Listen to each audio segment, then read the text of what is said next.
मुख्यमंत्री पुष्कर सिंह धामी आज जाएंगे जोशीमठ। जमीन धंसने वाले इलाके का करेंगे मुआयना। प्रभावित लोगों से भी करेंगे मुलाकात।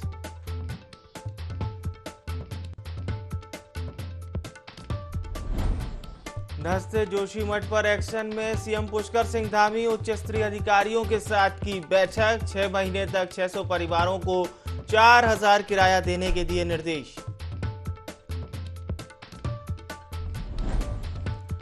मुख्यमंत्री पुष्कर सिंह धामी ने की ग्राम विकास की समीक्षा बैठक। जंगली जानवरों से खेती और बागवानी की सुरक्षा के लिए दिए अधिकारियों को निर्देश।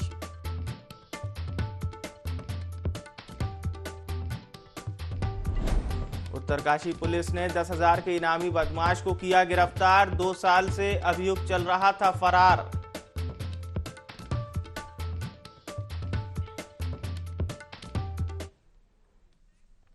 नमस्कार, आप देख रहे हैं देवभूमि लाइव। आपके साथ मैं हूं विवेक पांडे।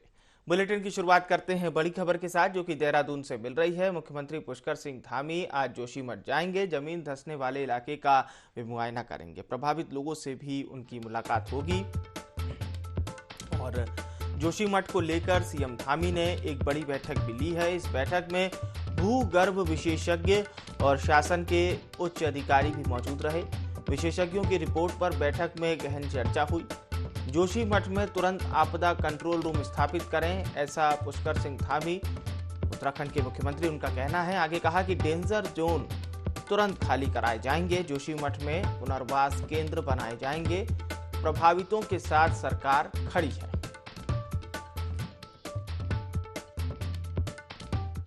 जोशीमठ को लेकर हम पूरी गंभीरता के साथ काम कर रहे हैं। जो भी लोग उस खतरे की जद में आ रहे हैं, लगभग 600 परिवार ऐसे हैं जो जहाँ से पानी का रिसाव हो रहा है, जहाँ पर दरारें पड़ रही हैं, उस एरिया में सबसे पहले उनकी सबकी जान माल की सुरक्षा हो, सबको ठीक स्थानों पर लाया जाए और जो भी बचाव के लिए ज़रूरी हो वो सब करने के लिए वहाँ पर आपदा प्रबंधन के हमारे सचिव और कमिश्नर लगातार कैंप कर रहे हैं। रेस्क्यू करना पड़ा या उनके रहने के लिए अगर स्थान बनाना हो तो उसके लिए ज़रूरी जो काम है SDRF भी करेगी, अन्य विभाग भी करेंगे।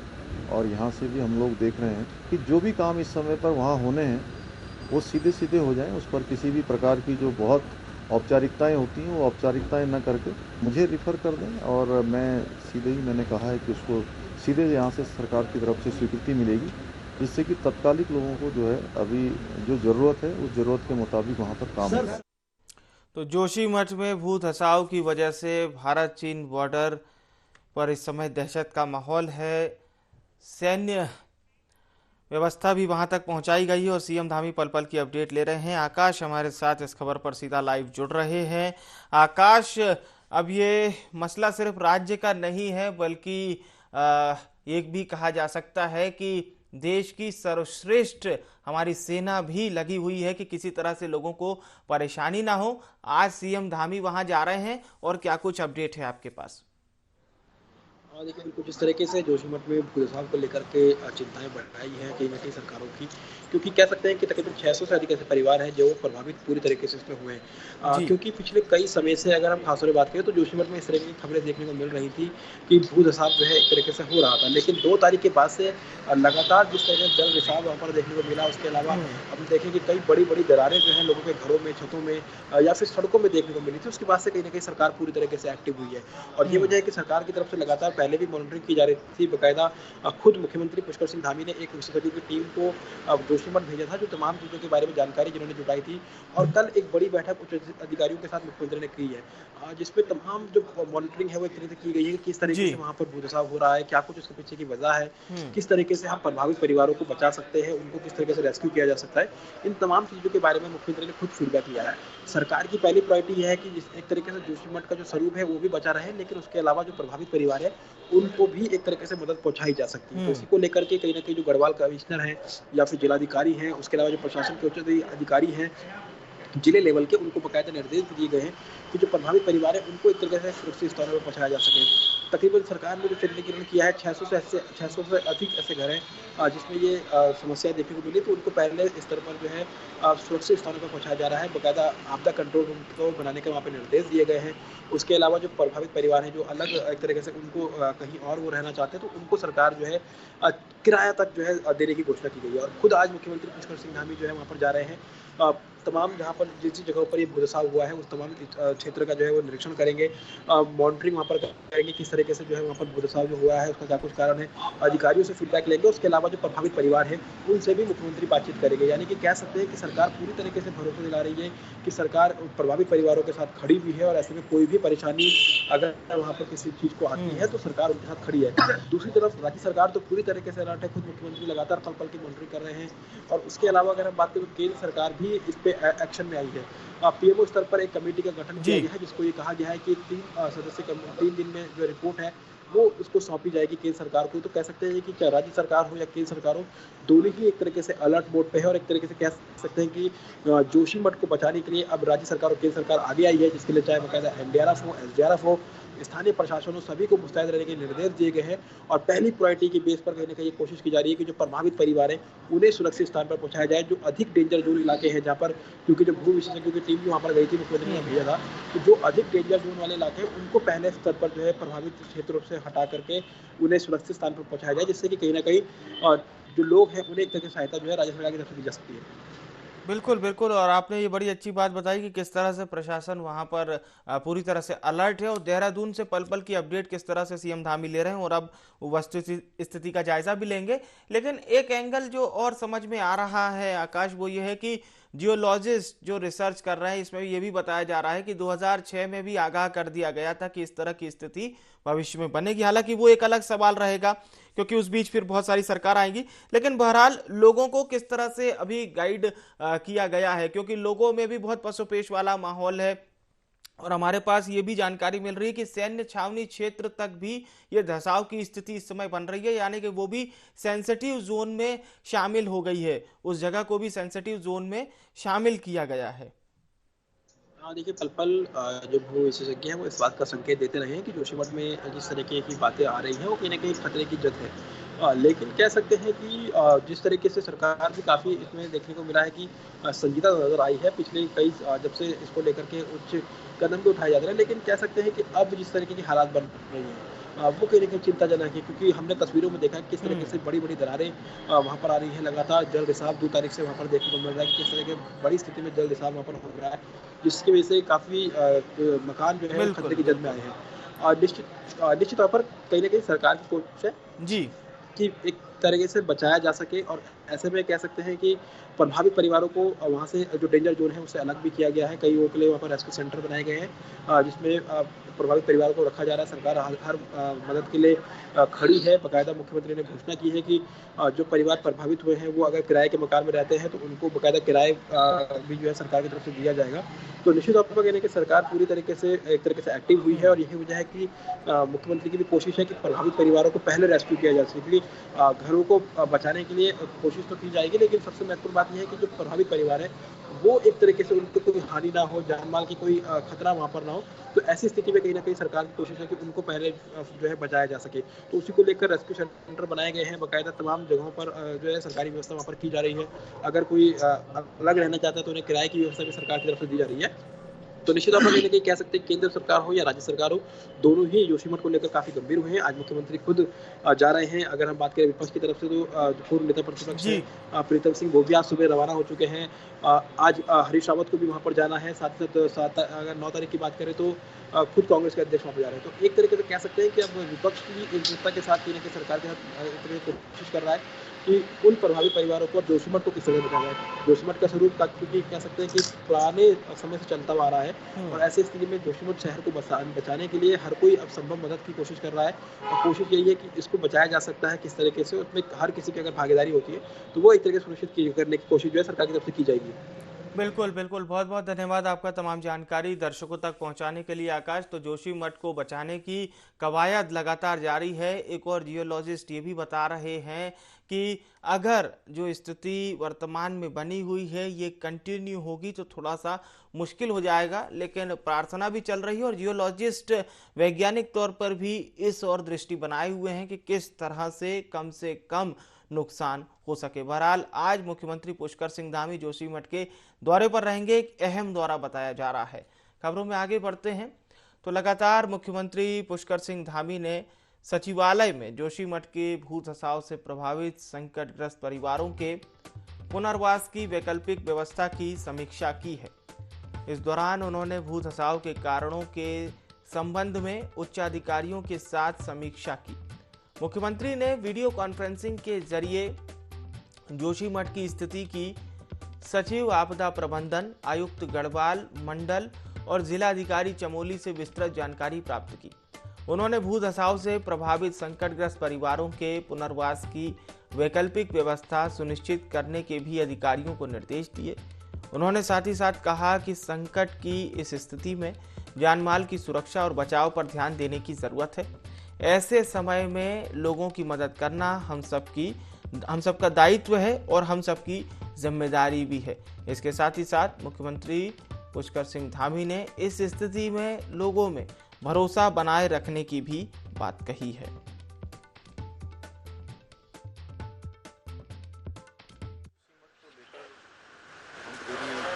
गंभीरता के साथ काम कर रहे हैं।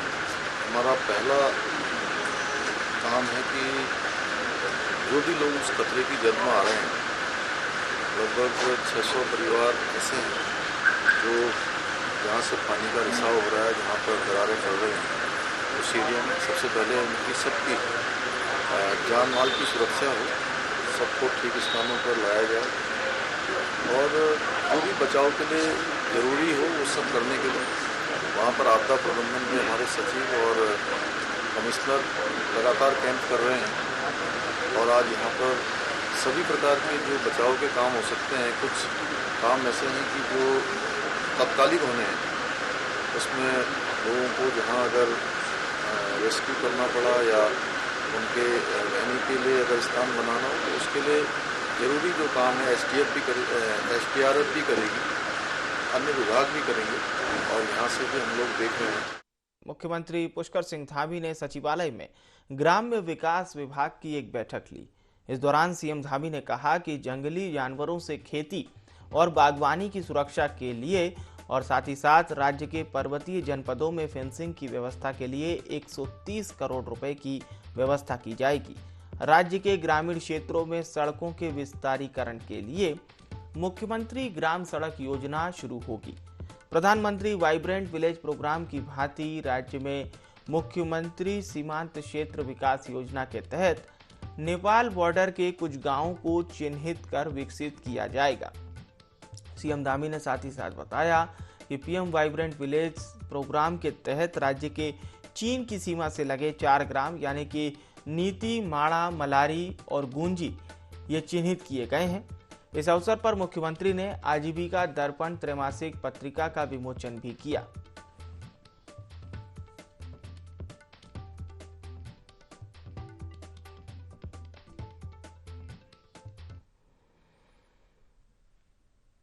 और अब बात लोहाघाट की। 18 दिन पहले लापता हुई नाबालिग छात्रा का पुलिस प्रशासन अभी तक कुछ भी अता पता नहीं लगा पाई है, जिसको लेकर लोगों में खासी नाराजगी है। और इसी नाराजगी के चलते लोगों ने लोहाघाट पुलिस थाने का घेराव किया और साथ ही साथ छात्रा को जल्द से जल्द ढूंढने की मांग की। इस दौरान लोगों ने एसओ को ज्ञापन सौंपकर जल्द से जल्द छात्रा का पता लगवाने की बात कही और पता न लगने पर आंदोलन करने की चेतावनी भी दे डाली। उत्तराखंड पुलिस इनामी अपराधियों के लिए धरपकड़ के लिए एक विशेष अभियान चला रही है। उत्तरकाशी में भी एसपी ने सभी क्षेत्राधिकारी, कोतवाली और थाना प्रभारियों को सख्त निर्देश दे दिए हैं। पुलिस टीम ने 10,000 के इनामी आरोपी को गिरफ्तार किया, जो पिछले 2 सालों से फरार चल रहा था। आरोपी को जड़ाऊ से गिरफ्तार किया गया। एक बदमाश था जो 2 वर्ष से फरार चल रहा था। उस पे हमने इनाम भी घोषित कर रखा था। इनाम 10,000 रुपये का इनाम था। उसको उस इनामी अभियुक्त का नाम था महेश मल्ला, तहसील भटवाड़ी, उत्तरकाशी। इसको कल हमारी जो धारासू पुलिस की टीम है उसने कल गिरफ्तार किया है। एक अच्छी उपलब्धि है कि 2 वर्ष से एक अभियुक्त था जो फरार था और वो उत्तरकाशी पुलिस की पकड़ में आया है। कांग्रेस में गुटबाजी तो जग जाहिर है, लेकिन अब पोस्टर पॉलिटिक्स के जरिए नेता एक दूसरे पर वार करने से नहीं चूक रहे।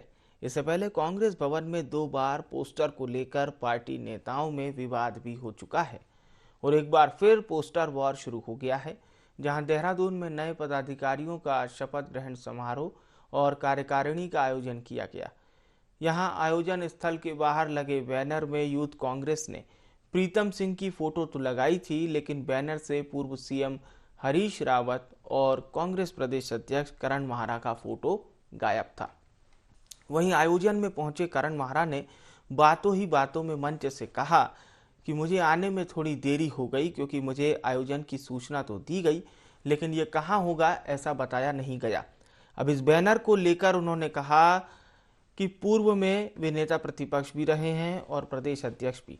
हो सकता है प्रीतम सिंह उनको ज़्यादा पसंद हो। वहीं इस पर जवाब देते हुए कहा कि मैं ना पोस्टर पर ध्यान देता हूं, ना पोस्टर की राजनीति पर। इस पर यूथ कांग्रेस के प्रदेश अध्यक्ष ने कहा कि बैनर किसने और कैसे लगाया इसका उन्हें भी पता नहीं है। नहीं, हो सकता है कि क्योंकि प्रीतम सिंह जी अध्यक्ष भी रहे हैं और नेता प्रतिपक्ष भी रहे हैं, ये आदमी की अपनी निष्ठा होती है। हो सकता है कि प्रदेश अध्यक्ष जी और जो कार्यकारिणी है उनको प्रीतम सिंह जी ज़्यादा पसंद हो, लेकिन प्रदेश अध्यक्ष होने के नाते मैं यहाँ हूँ। मेरा काम आशीर्वाद देना और शुभकामनाएं देना है, तो मैं अपनी जगह पर आया हूँ। अब ये प्रश्न का उत्तर तो या तो प्रीतम सिंह जी दे सकते हैं या अध्यक्ष जी दे सकते हैं, इसका उत्तर मैं नहीं देना चाहता। नहीं, उस पोस्टर में मैं तो खैर देखा नहीं, वरना मैं इन पोस्टरों पर ध्यान देता हूँ कि क्या है क्या नहीं है। ये मेरा स्वभाव ही रहा है, मैं तो प्रदेश अध्यक्ष भी रहा। ये पोस्टर में अगर हम देखते रहेंगे तो पोस्टर की राजनीति मैं नहीं करता। नहीं, मेरी जानकारी में नहीं। मुझे लगता है कि बाहर सड़क पर जो फ्लेक्स लगे हैं उनको लेकर के वो किसने कैसे लगाए, क्या लगाए, ये अलग विषय है और इसमें नाराज होने का या खुश होने का कोई मामला नहीं है। और हमारे जो भी संगठन, जो भी हमारे परिसर में जो भी हमारे फ्लेक्स लगे हैं वो हमारे प्रोटोकॉल के अनुसार लगाए जाते रहे हैं हमेशा और आगे भी लगाए जाते रहेंगे और ऐसा ही हो। कांग्रेस के प्रदेश अध्यक्ष करण माहरा ने धामी सरकार पर जमकर निशाना साधा है। उन्होंने जोशीमठ में हो रहे धंसाव के लिए सरकार को ही जिम्मेदार ठहराया और भाजपा सरकार पर आरोप लगाते हुए कहा कि सरकार सिर्फ धर्म की राजनीति करती है, अतिक्रमण जैसे विषयों पर ध्यान नहीं देती है। उन्होंने जोशीमठ के भवनों में आई दरारों पर सरकार से मुआवजा देने की मांग की।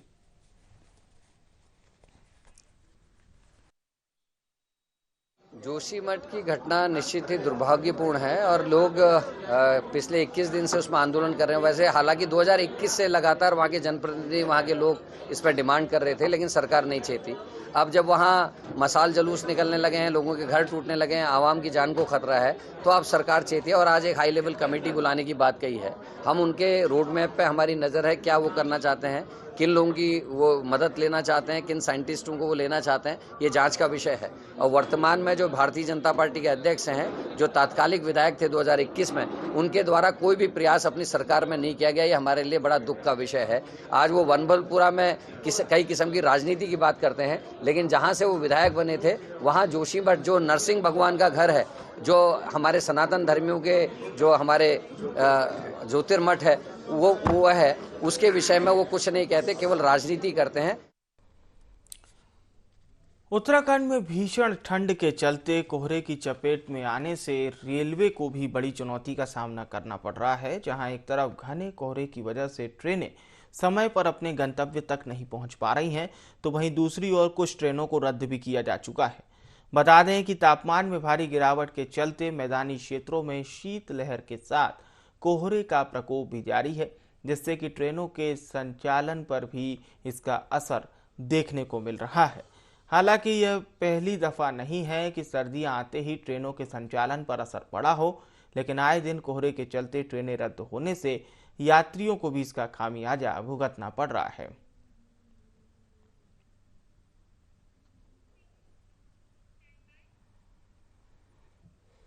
थराली में कविता नेगी की अध्यक्षता में बीडीसी बैठक हुई। सदन की शुरुआत पिछली बैठक में जनप्रतिनिधियों द्वारा उठाई गई समस्याओं पर कार्यवाही के साथ हुई। सदन में सड़क, बिजली, पानी के मुद्दे छाए रहे। जनप्रतिनिधियों ने थराली सामुदायिक स्वास्थ्य केंद्र में एक्सरे टेक्नीशियन न होने पर शिकायत दर्ज कराते हुए जल्द से जल्द एक्सरे टेक्नीशियन की नियुक्ति की मांग की। वहीं थराली ब्लॉक प्रमुख कविता नेगी ने सभी अधिकारियों को निर्देशित करते हुए कहा कि बीडीसी बैठक के माध्यम से सदन के भीतर उठी समस्याओं का समाधान करें।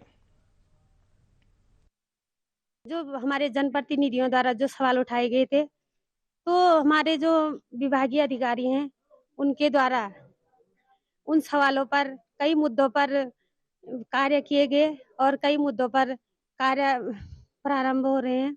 आज की जो बीटीसी है, उस बीटीसी में हमारे कई जनप्रतिनिधियों के जैसे बिजली विभाग पर और सड़कों पर ये सवाल उठाए जा रहे हैं कि जो बात चल रही है वो मुद्दा अभी शासन में गया हुआ है और इसमें जल्द ही जल्द ये मुद्दा तैयार हो जाएगा। काफी उत्साह भी था लोगों के अंदर, प्रधान गणों के अंदर और क्षेत्र पंचायत सदस्यों के अंदर, लेकिन जैसी उम्मीद थी उस हिसाब से कुछ नहीं होता है। एक फॉर्मेलिटी होती है। आज थोड़ा सा ये है कि पीडी साहब यहाँ पे आए हैं और पिछले बार भी मैडम थी यहाँ पे, लेकिन जो हमारे प्रस्ताव हमने जो है कि पिछले बैठकों में जो प्रस्ताव रखे थे, मुझे नहीं लगता कि किसी प्रस्ताव में भी एक रत्ती का भी वो हुआ होगा, उसमें प्रगति भी हो। अगर इसी तरह ये बैठकें होनी तो फिर ये खाना पूर्ति है, इसमें करने की कोई आवश्यकता नहीं है।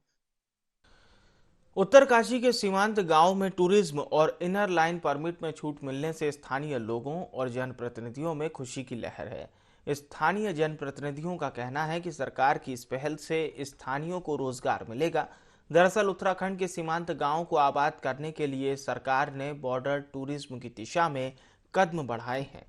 राज्य की ओर से राष्ट्रीय सुरक्षा परिषद के सचिवालय में योजना का विवरण प्रस्तुत किया गया।